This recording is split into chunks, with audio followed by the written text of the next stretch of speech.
I take time to share with you. But what I share, I have to also walk.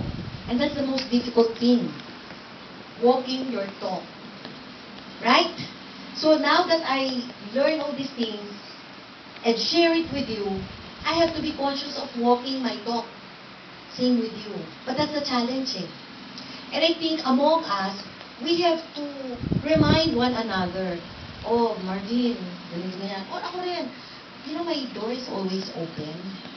And you know my email address, don't you? You also have my cell phone, right? I welcome feedback. Because I also want to be a better leader. I'm not perfect. And the only way I can be better is by getting feedback from you.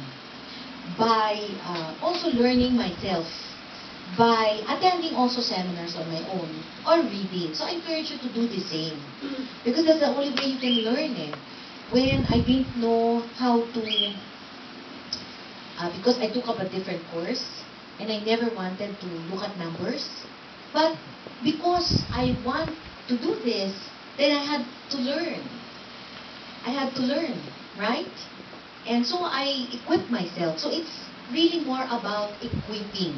So if your vision is such, then what are the things that you need to do to equip yourself? Right? So, you have to be able to fill that gap. Okay? Are we clear on that? What time is it, Marvin? 12:05. Okay.